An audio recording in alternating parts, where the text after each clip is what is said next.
Chapter 7 The House by the Sea. "Oh, Anne-Marie," Ellen said with an awe in her voice, "it is beautiful."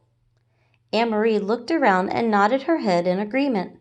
The house and the meadows that surrounded it were so much a part of her childhood, a part of her life, that she didn't often look at them with fresh eyes.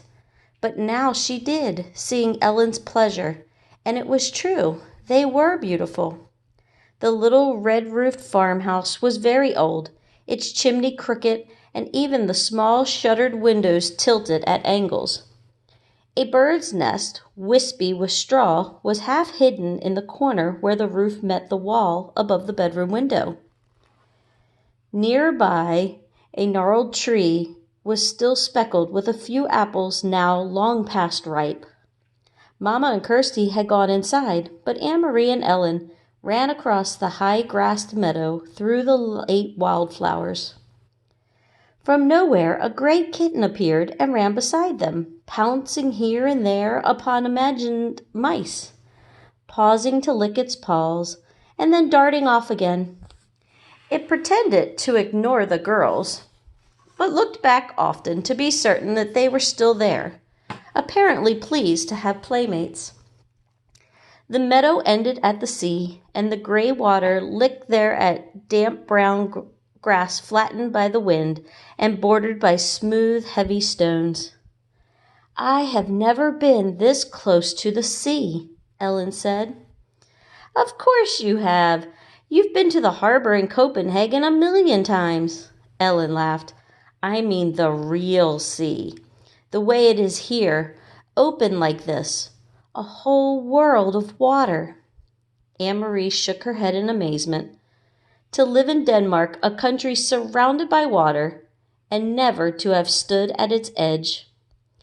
"Your parents are really city people, aren't they?" Ellen nodded. "My mother is afraid of the ocean," she said, laughing. "She says it's too big for her, and too cold." The girls sat on a rock and took off their shoes and socks. They tiptoed across the damp stones and let the water touch their feet. It was cold. They giggled and stepped back. Anne-Marie leaned down and picked up a brown leaf that floated back and forth with the movement of the water. "Look," she said. "This leaf may have come from a tree in Sweden. It could have blown from a tree into the sea and floated all the way across. See over there," she said, pointing. "See the land way across over there? That's Sweden." Ellen cupped one hand over her eyes and looked across the water at the misty shoreline that was another country. "It's not so very far," she said. "Maybe," Anne-Marie suggested. "Standing over there are two girls just our age, looking across saying, 'That's Denmark.'" They squinted into the hazy distance as if they might see Swedish children standing there and looking back. But it was too far. They saw only the hazy strip of land and two small boats bobbing up and down in the gray ruffles of separating water. "I wonder if one of those is your Uncle Henrik's boat," Ellen said. "Maybe. I can't tell. They're too far away. Uncle Henrik's boat is named the Ingeborg," she told Ellen, "for Mama." Ellen looked around. "Does he keep it right here? Does he tie it up so it won't float away?" Anne-Marie laughed. "Oh, no. In town at the harbor, there's a big dock, and all the fishing boats come and go from there. That's where they unload their fish.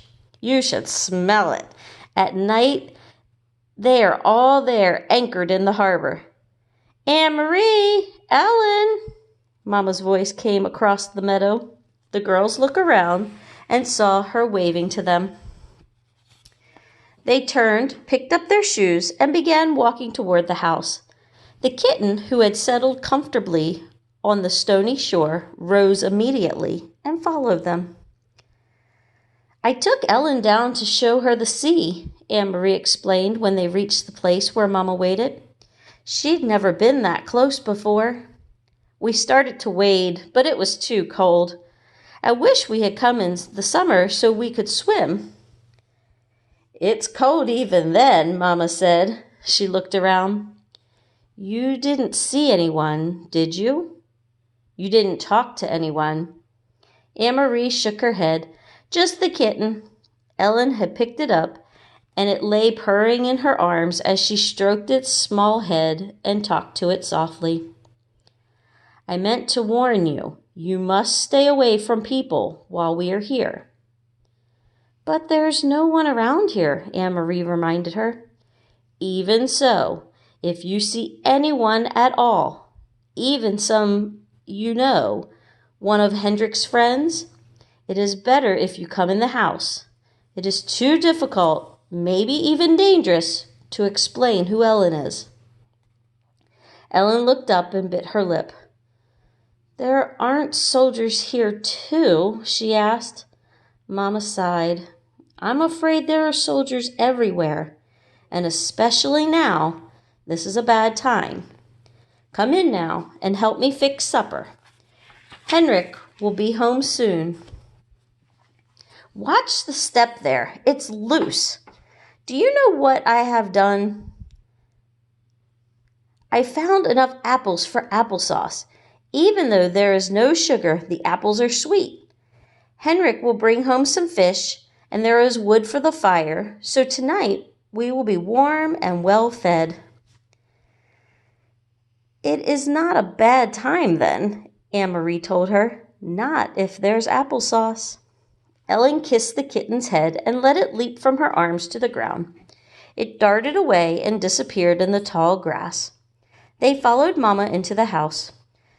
That night, the girls dressed for bed in the small upstairs bedroom they were sharing, the same bedroom that had been Mama's when she was a little girl. Across the hall, Kirsty was already asleep in the wide bed that had once belonged to Anne-Marie's grandparents. Ellen touched her neck after she had put on Anne-Marie's flower-sprigged nightgown, which Mama had packed. "Where is my necklace?" she asked. "What did you do with it?" "I hid it in a safe place," Anne-Marie told her. "A very secret place where no one will ever find it. And I will keep it there for you until it is safe for you to wear it again." Ellen nodded. "Papa gave it to me when I was very small," she explained. She sat down on the edge of the old bed and ran her fingers along the handmade quilt that covered it.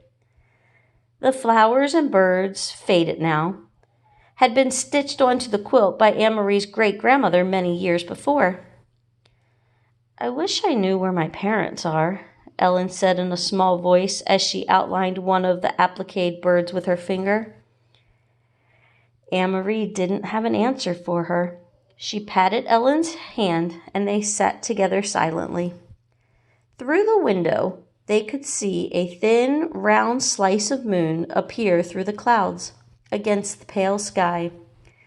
The Scandinavian night was not very dark yet, though soon, when winter came, the night would be not only dark, but very long. Night skies beginning in the late afternoon and lasting through morning. From downstairs, they could hear Mama's voice and Uncle Henrik's, talking, catching up on news. Mama missed her brother when she hadn't seen him for a while, Anne-Marie knew. They were very close. Mama always teased him gently for not marrying. She asked him, laughing, when they were together, whether he found a good wife yet, one who would keep his house tidier. Henrik teased back and told Mama that she should come to Gilgia to live again so that he wouldn't have to do all the chores by himself.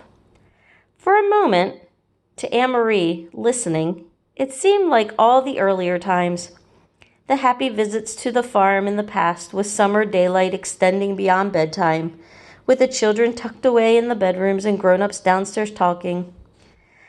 But there was a difference.